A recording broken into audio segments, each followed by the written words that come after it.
सुरू केलं.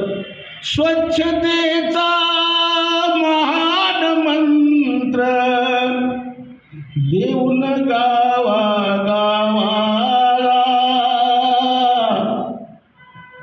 वंदन करूया चला चला हो संत गाडगे बाबाला. माझ्या स्वच्छतेच्या कार्यक्रम हाती घेऊन आपल्या झाडू तो गल्ली झाडू. का ज्ञान होतं का थोडं त्यांना कळत नव्हतं का? अरे स्वच्छता ठेवा. या देवा धर्माच्या नादी लागल्यापेक्षा लोकांनी शाळेमध्ये तुका बाबासाहेबाला कसा शिकला. आपल्या धर्मशाळा हे ते एवढं प्रेम बाबासाहेबावर की धर्मशाळा हे ते सगळं बाबासाहेबाला ते बाबा म्हणायचे. बाबासाहेब गाडगे बाबाला गाडगे बाबा म्हणायचे. एवढं मोठं दोघांचं प्रेम होतं. बाबासाहेबांनी जेव्हा घोषणा केली की मी हिंदू म्हणून जन्मालो पण हिंदू म्हणून मरणार नाही, गाडगे बाबा गेले. बाबासाहेब तुम्हाला माझी विनंती आहे, तुम्हाला माझी विनंती आहे, तुम्ही धर्म सोडून राहिले हा अत्यंत चांगलं करून राहिले.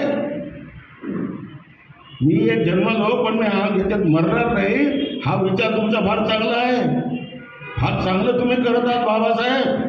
पण एक गोष्ट लक्षात ठेवा, ख्रिश्चन धर्म आणि मुसलमान धर्म तुम्ही स्वीकारू नका. गाडगे बाबा बोलले बरं बाबासाहेबांना. आता जर बाबासाहेबांनी गाडगे बाबाचं ऐकलं नसतं आणि एखादा मुस्लिम धर्म जर स्वीकारला असता काय अवस्था असते.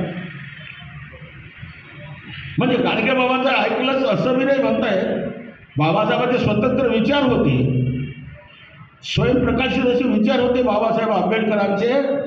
आणि म्हणून त्यांनी बाबासाहेबांनी सांगितले की गाडगे बाबा मी परिपूर्ण विचार करून असा धर्म स्वीकारणार आहे आणि धर्म असा स्वीकारणार तर लोक कल्याणाचा धर्म स्वीकारणार आहे आणि या इतिहासामध्ये विध्वंसक म्हणून माझं नाव सुद्धा येऊ देणार नाही असा धर्म बाबासाहेबांनंतर तो सगळा इतिहास आपल्याला सगळं माहीत आहे.